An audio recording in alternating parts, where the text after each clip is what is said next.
2020 had a massive amount of great music and rock, and mainstream rock channels all decided to play the same old for the most part. This video takes a look at the top 10 songs on Billboard's mainstream rock year-end chart for 2020. This list is pulled directly from Billboard.com, where you can find this and many other year-end lists from any genre. I'll be giving my own thoughts on each song listed as well as what the artist or band behind each song is currently doing. Keep in mind that this is not a personal ranking. This list is a countdown pulled directly from Billboard statistics. What did radio DJs and commercial stations love to play the most while everyone was in lockdown for 2020? Let's take a look. Number 10.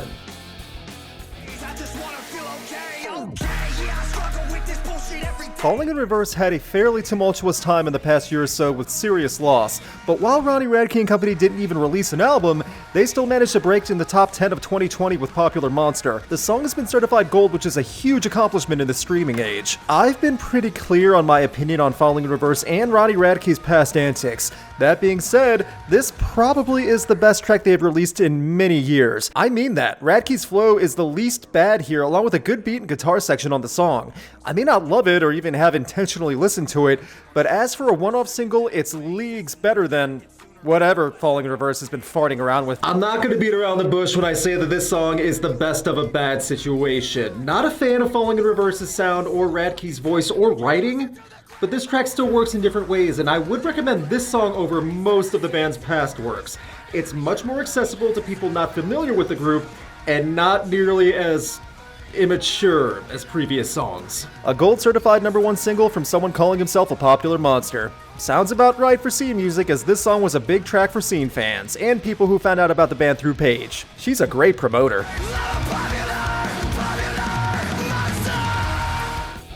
Number 9.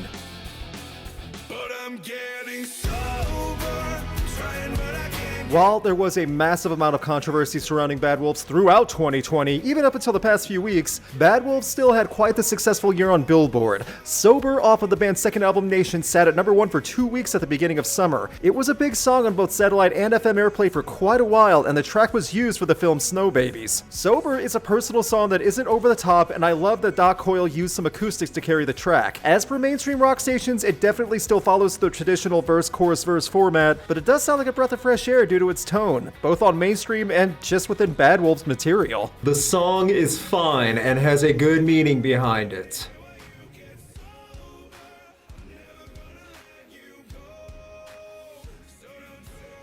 I'm not sure about Bad Wolves' future or what will happen in 2021, but looking back at 2020, the band had a wild year. At least in terms of mainstream success, their music did great for an album that's had a long shelf life.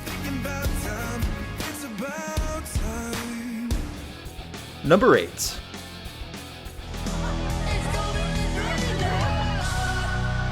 Even 2020 could not hold down Ozzy Osbourne from hitting the charts. While the Prince of Darkness has had a rough few years with health scares, he enlisted some superstar help with his latest album, Ordinary Man, and on Under the Graveyard featuring Duff McKagan and Chad Smith, Ozzy entered 2020 at #1 on the chart and stayed there for several weeks. This track was a big ballad, and I definitely feel it earned its right as a great Ozzy song in his career. I admit I was not crazy about the latest album overall, but there were high points, and this song was definitely one of them. Hitting rock bottom is not something Ozzy has ignored talking about or singing about in his life, and now in the man's 70s, it really feels like a man looking back at his reflection while still being able to connect to an audience who has followed him since the early 1970s. Love Ozzy, and I think this song is fitting for Osbourne in his golden years, while also proving that the golden years can be a blast. May not be Ozzy at his best, but with the big name help and the power ballad writing, the song works, and I'm fine with this one being in the top 10 of 2020, especially when compared to higher ranked songs.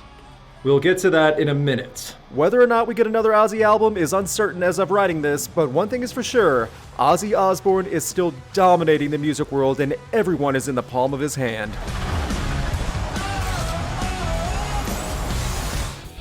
Number 7.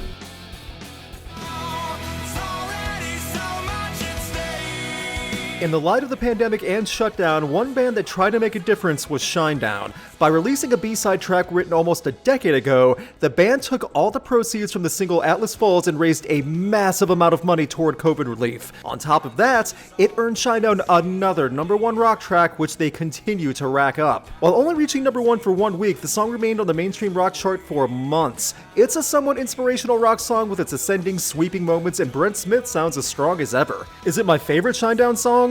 No, not even in the top 10 to be honest, but it definitely works with all the goodwill the track caused. It shows that a saved B-side can be hung onto for a rainy day, or rainy year, and it turned out to be gold. Good for Shinedown for raising so much money for frontline support and actually doing something positive. Even if I'm not over the moon on this track, I still think it's fine, and it definitely fits with everything going on in 2020, as well as had a good place on mainstream for a few months. Again, Shinedown proves they can go to #1 no matter what the song is, even if it's a discarded song from several albums ago. Atlas Falls reached the top while Shinedown was in lockdown. Just another way a band got creative in putting something out when the world turned upside down. Number 6.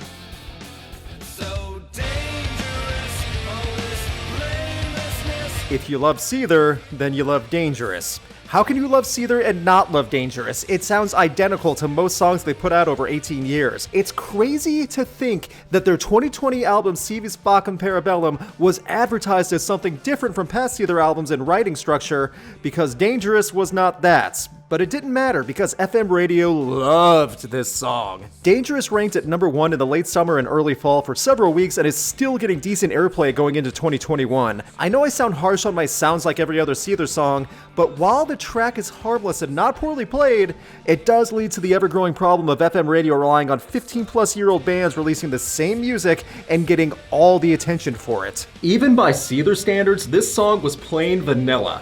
Nothing wrong with liking vanilla either, but for a band that's been working hard for a long time with a strong fan base, I feel they could have delivered much more than Dangerous. Regardless, it was delivered to anyone with a working FM or online tuner because this song dominated airplay at the end of the summer. It's a Seether song full of angst, and the sky is blue. It's also harmless, but in a genre filled with amazing, dynamic, and engaging music, a song like Dangerous is pretty tame and safe for mainstream.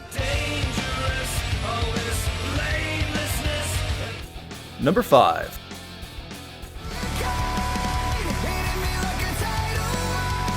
I've said previously that I think Prevail is a singles band, but the group has some solid singles. Hurricane off of the 2019 album Trauma, well, this song was a big deal for the metalcore group that helped push them further into the mainstream spotlight, along with Grammy nominations and major festival appearances. Hurricane reached #1 on the list back in March and had a long stay in the top 10 from the beginning of 2020. This track has a great build-up, and I think that's what I appreciate about it with the big chorus hook. While I do feel one vocalist shines more than the other on this track, I also feel that they both contribute. There's also been a successful remix of the song that got airplay this year. So while 2020 was a bit of a hurricane in general, the song Hurricane really flourished. I enjoy this song, and you can tell this was a personal one for Prevail, which is nice to see that it did so well for months. It also is nice to see that Prevail worked through their personal issues on the road and got past some hard times to really turn it around when their most recent album came out. Here's hoping they and every other band we know comes out of 2020 intact as well. This year may leave us never being the same, and I think the line in Hurricane has a new meaning because of that. It'll be interesting to see where Prevail goes from here, and I'm excited to watch. Number 4. Just put death by rock and roll.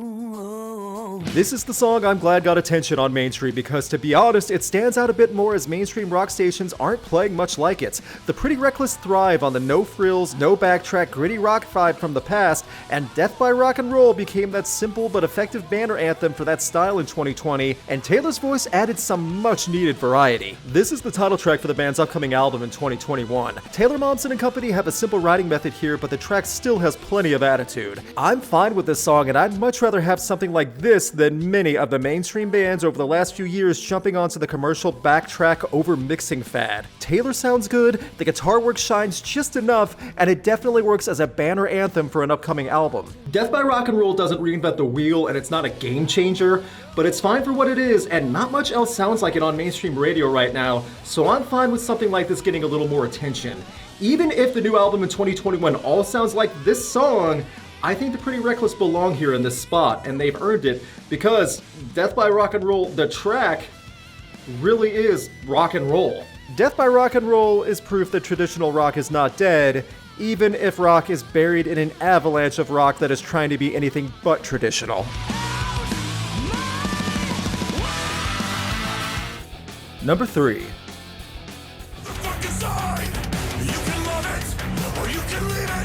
In the beginning of 2020, we knew Five Finger Death Punch would be coming out with a new album that did not rely on cover songs and was advertised as a step up. Inside Out, the lead single from Fate, would have been a breath of fresh air if not for the song being only slightly, marginally, narrowly better than any other song Ivan Moody and company have put out over the past 5 years. The song reached number 1 on the charts back in February, the same month the album was released. Inside Out does sound more focused for sure, but the track really is status quo for the band now. It's either over-the-top flexing or woe is me loneliness. While this is a much safer choice for radio to play from Five Finger Death Punch, it does prove that the band is still in a bit of trouble creatively. Fate was not good, and it was only praised by Five Finger Death Punch fans because this album was better than the previous two. This song is definitely one of the standouts on the album, and a decent way to introduce Fate, but one decent guitar solo for 20 seconds doesn't make this song killer. If anything, it just reminds me of what the band used to be. I still have trouble understanding the obsession with this band, but I am fully aware of their popularity and that both satellite and FM radio are not done with going to the Monster Energy well.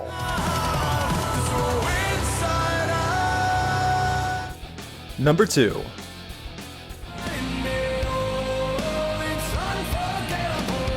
Radio did not let us forget Godsmack in 2020.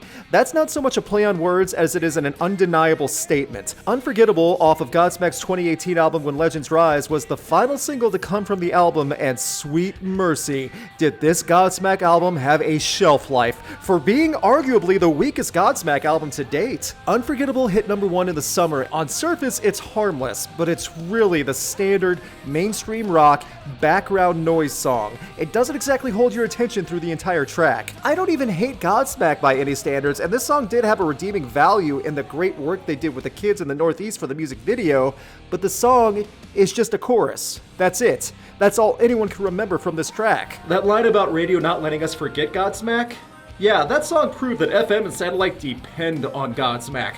They cannot go a certain amount of time without playing this band on rock channels, and when Godsmack pushes out any single, they will spam it to the point of insanity.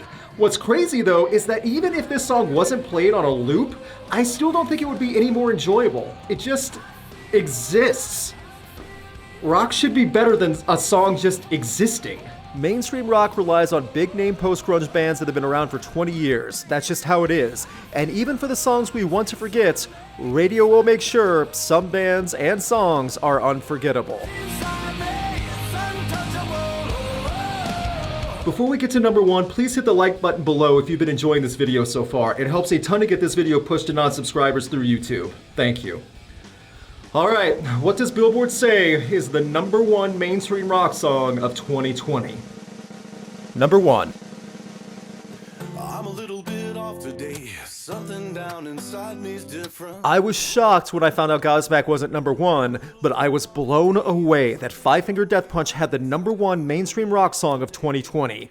And what's worse, it's probably the most boring Five Finger Death Punch song to date. A little bit off from Fate's proved that mainstream rock radio has a massive knucklehead listening audience, and the DJs will gladly play any song from Five Finger Death Punch that gets pushed by the label. Put aside the Instagram video of Ivan Moody destroying his furniture in his house while singing the song to himself like a psycho, A Little Bit Off hit number 1 in July and was the band's 5th straight number 1 single on the chart. That is an impressive feat. I would give them credit for it being a bit more toned down and not as macho, but it also just sounds lazy, and Ivan groans out the